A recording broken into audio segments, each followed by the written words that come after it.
Здравейте! В това видео ще ви представя ненаситени масни киселини и информация за еикозаноидите. Първо, нека да видим каква е ролята на ненаситените масни киселини в нашето тяло.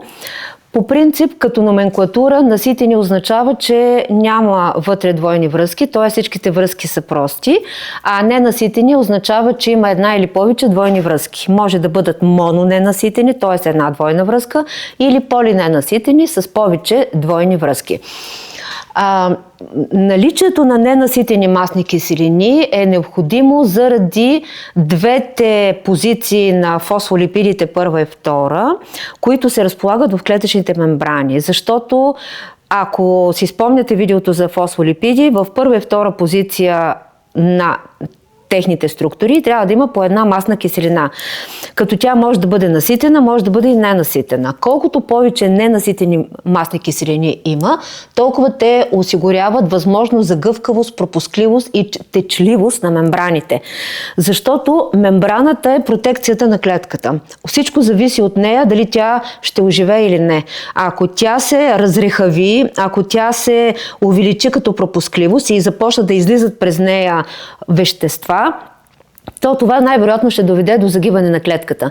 Като най-често това се предшества от нарушения в структурата на митохондриите, но не е задължително. Може просто и самата клетъчна мембрана да увеличи своята пропускливост и за това е необходимо да има правилна пропускливост. Нито повече, нито по-малко. В мозъка тези ненаситени масни киселини, особено до козахексаеновата и особено при деца и плода, и развитието на плода, са отговорни за развитието на мозъка. Затова те са изключително важни по време на бременност и в детското развитие. И тук веднага ще кажа, че каквито и да е добавки да се приемат, те едва ли биха могли да свършат точно тази работа, освен ако не идват от храна. Тези ненаситени масни киселини идват най-вече от мазните риби, като скумрия, сьомга и също от суровите плодове, от суровите ядки, и също така от всички олия, екстра върджин, олията, зехтина и така нататък, различни масла, могат също да бъдат доставчик много добър на ненаситени масни киселини. Друго участие тяхно е по отношение на сърдечно-съдовото здраве, с доказан ефект при понижаване на ЛДЛ холестерола, така наречения лош холестерол, с уговорката, че нищо лошо няма в нашия организъм, просто когато е повишен или окислен, той става лош. И също така имат протекция по отношение на повишаване на така наречения добър холестерол, т.е. HDL холестерола. Общо водят и до понижаване на възпалението и съответно нисък риск от инфаркт. Друга роля на ненаситените масни киселини, това е, че те са прекурсори на еикозаноидите. Това са едни локални хормони, които работят така нареченото паракринно, т.е. около клетките, и тяхното действие е свързано с изключително много насоки, даже и понякога обратни действия на различни еикозаноиди. Участват в възпалението едни от тях, други пък против възпаление, имунен отговор, в кръвното налягане, едни активират съсирване, други пък против съсирване. Участват и в производство на биологично активни вещества, като ретинола, и особено това е докозахексаеновата киселина. Още нещо е изключително важно, а това е, че от храната ние си доставяме две незаменими масни киселини, които нашето тяло не може да синтезира. И това са линоловата, която е омега-6 масна киселина, и алфа-линоленовата, която е омега-3. Какво значи това омега-6 и 3? Това означава, че двойната връзка е разположена при тази на 6-та позиция от края, като се брои от към метиловата група, нататък, на 6-то място. Докато тук двойната връзка се разполага на 3-та позиция от към края на метиловата група на масната киселина. Така че 18,2 означава, че и двете са дълги 18 въглеродни атома, като тази притежава 2 двойни връзки, а тази притежава 3 двойни връзки. Ние не можем да ги синтезираме, така че задължително трябва да се приемат с храната. 2 пъти седмично прием на риба или на пресни ядки сурови ни осигурява абсолютно достатъчно количество от тези масни киселини. Съотношението между омега-6 и омега-3 масните киселини обаче трябва да е определено. В нашата диета, така наречената западна диета, напоследък преобладават много драстично високи съотношения на омега-6 прямо омега-3. Нормално е те да бъдат 1:1 до 4:1, а в днешното хранене стигат до 20 и даже до 50:1 в полза на омега-6. Само че това води до възпаление в организма. Така че всъщност не може да се каже, че омега-6 са вредни, те също имат своята роля естествено, но когато са в по-голямо количество, тогава те водят до възпаление в организма. Разбира се, това са полезните масни киселини, които приемаме. Има и такива, които абсолютно не са полезни за нас, и това са трансмазнините, които ние не трябва да приемаме по никакъв начин. Те се намират в всички тези хидрогенирани масла, в пържените храни, изключително богатство, така че трябва абсолютно да избягваме подобен тип хранене. В нашия организъм няма системи. Въвеждането на двойна връзка става с скъсена електрон пренасяща верига и ензима се казва десетораза. Ние нямаме десеторази, т.е. възможност да се вкарва двойна връзка след 10-тия въглероден атом. Това имаме такива системи само за вкарване на 4-то, 5-то, 6-то и 9-то място. И оттам проистича тази незаменимост на посочените две масни киселини. Ще разгледам продуктите, които се получават от тях. Линоловата масна киселина с делта 6 десетораза, това е скъсена електрон пренасяща верига, която работи с NADH и с кислород, се преминава през нея и се въвежда нова двойна връзка и се получава така наречената гама-линоленова масна киселина, която е със същите 18 въглеродни атома, но вече с 3 двойни връзки. След което се удължава веригата с елонгаза и се получава ейкоза триенова, която има 3 двойни връзки и вече има 20 въглеродни атома. След което делта 5 десетораза дава арахидоновата киселина, която е с една в повече двойни връзки. Арахидоновата киселина не само може да бъде получена по този път. Тя може да бъде получена и директно от храната. Но когато има недостиг на тази масна киселина, може да се получи и недостиг на арахидонова киселина. Но този ендогенен път си върви и се произвежда, имаме си собствено производство на тази масна киселина. Арахидоновата киселина произвежда различен тип ейкозаноиди, простагландини, левкотриени или липоксини, които ще разгледам след малко от обратната страна на дъската. Те обаче, когато са особено в повече тези омега-6 масни киселини, активират един път на възпалението, който се нарича нуклеарен фактор КПБ път, който е свързан с производство на провъзпалителни цитокини. Това са интерлевкин 1, 6 и TNF-алфа, които са свързани с възпаление на организма. Затова казах, че тези високи дози на омега-6, които могат да дойдат от ултрапреработените храни, ще доведат до възпаление на нашия организъм. Омега-3 фамилията започва от алфа-линоленовата киселина, която казахме, че е с 3 двойни връзки.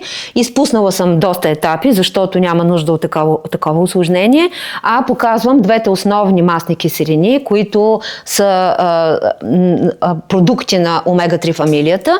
Това са ейкоза пентаенова, която съдържа 20. Ейкоза означава 20, между другото. 20 въглеродни атома с 5 двойни връзки, това се казва пентаенова, и докоза хексаенова означава, че съдържа 22, това се казва докоза, и 6 двойни връзки, това е хексаенова. Като тези масни киселини, специално тази първата, ейкоза пентаеновата, се използва също за производство на различни ейкозаноиди от тези. Написани са по един и същи начин, но са различни типове. Тези водят до активиране на АМФ-зависимата протеинкиназа, която е свързана с противовъзпалително действие или по-скоро слабо. Тук е силно, мощно възпалително, докато тук е даже противовъзпалително действие. И още нещо, освен ейкоза пентаеновата, докоза хексаеновата също водят до производство на едни допълнителни други вещества, които се наричат резолвини, марезини и протектини, които се произвеждат в различни места, като резолвините най-вече са свързани с правенето на потискане на възпалението в процеса на потискане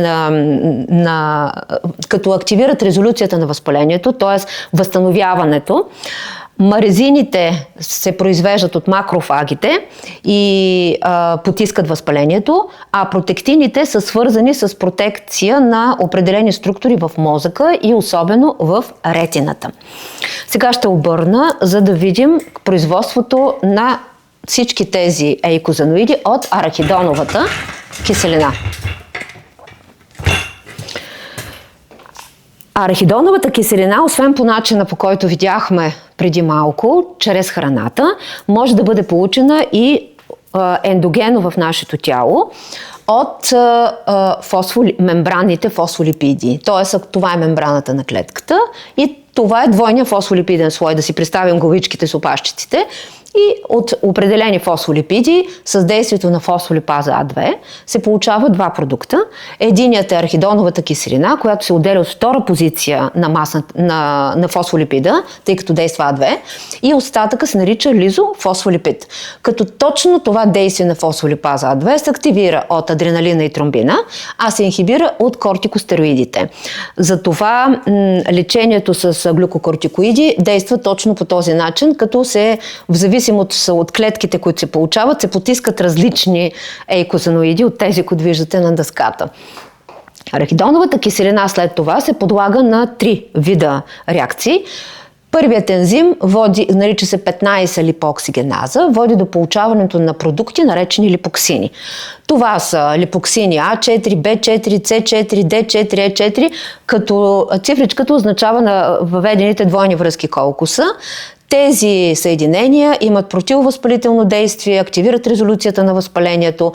Аспирина ги активира, защото аспирина потиска този път и затова тези двата остават активирани. Така че ако аспирина потисне кокс, значи тези два пътя на липоксини и левкотрени ще бъдат активирани. Другият път, втория на арахидоновата киселина, е пътя на КОКС или циклоксигеназата.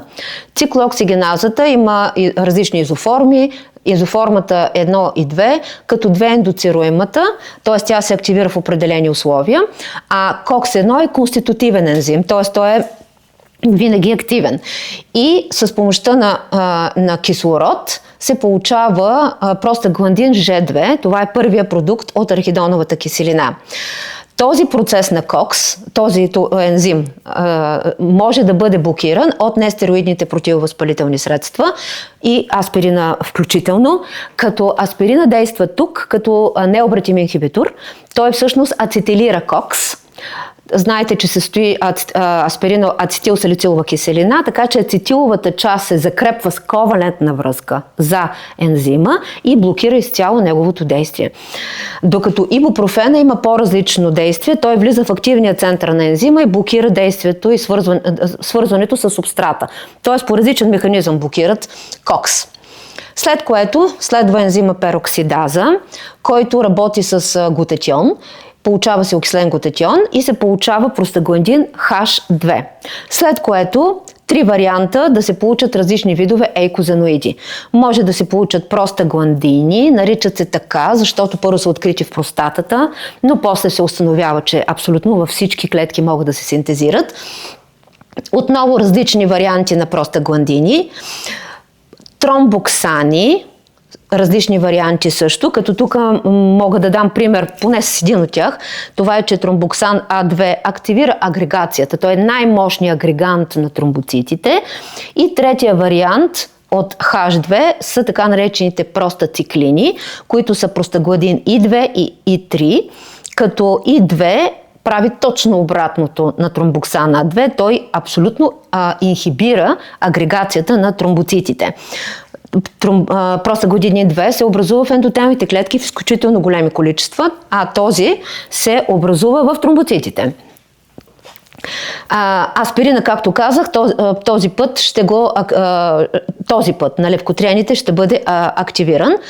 Как се получават те? Те се получават с този ензим 5-липооксигеназа и са отново най-различни видове, и повече има даже.